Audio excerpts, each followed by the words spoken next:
Pourquoi les hommes craignent-ils le coronavirus? Pourquoi on se protège de ces virus?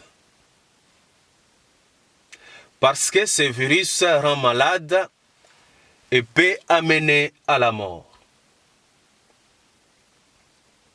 Beaucoup de gens, malheureusement, ignorent qu'il y a une mort beaucoup plus redoutable que la mort physique. Jésus-Christ dit dans la Bible, dans le livre de Matthieu,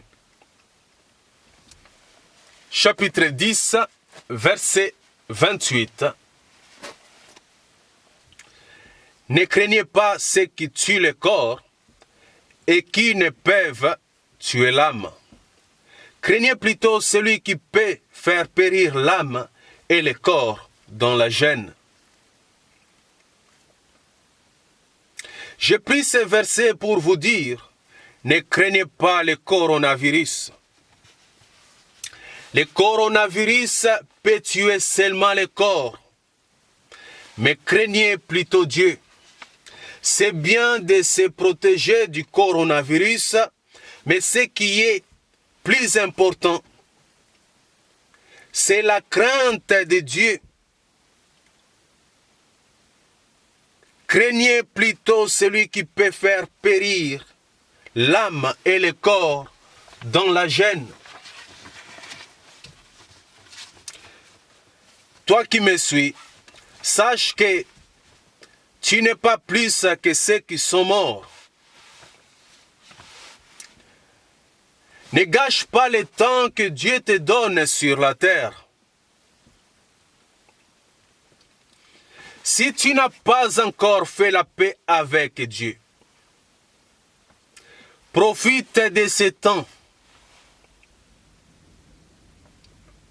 La parole déclare, rachetez le temps, car les jours sont mauvais.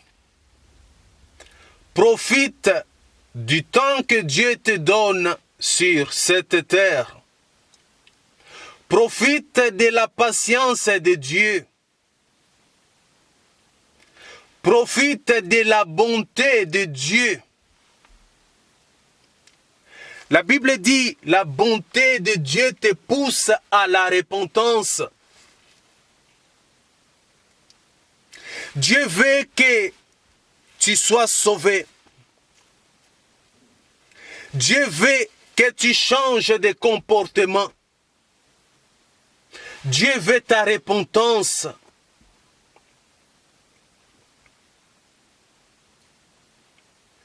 Dieu t'aime tellement.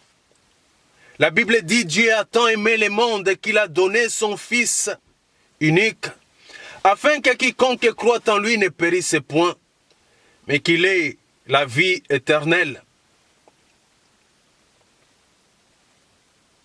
Si tu veux, tu peux faire la paix avec Dieu aujourd'hui même. Si tu t'es humilié, si tu pries Dieu, Dieu il est partout, même dans ta chambre. Si tu le pries avec un cœur sincère, si tu reconnais que tu es pécheur, si tu confesses de ta bouche le Seigneur Jésus, et si tu crois dans ton cœur que Dieu l'a ressuscité des morts, tu seras sauvé. Je répète, ne gâche pas le temps que Dieu te donne. Ce qui va arriver demain, tu ne le sais pas.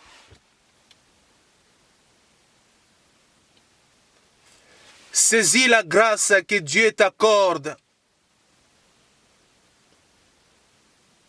Dieu te tend encore sa main aujourd'hui.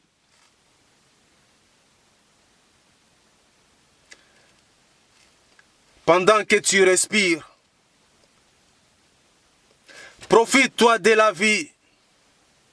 Mais n'oublie pas qu'un jour, Dieu t'appellera dans son jugement.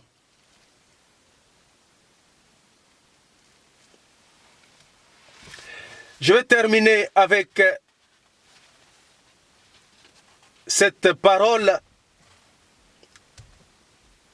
du Seigneur Jésus-Christ, que celui qui a des oreilles pour entendre, entende.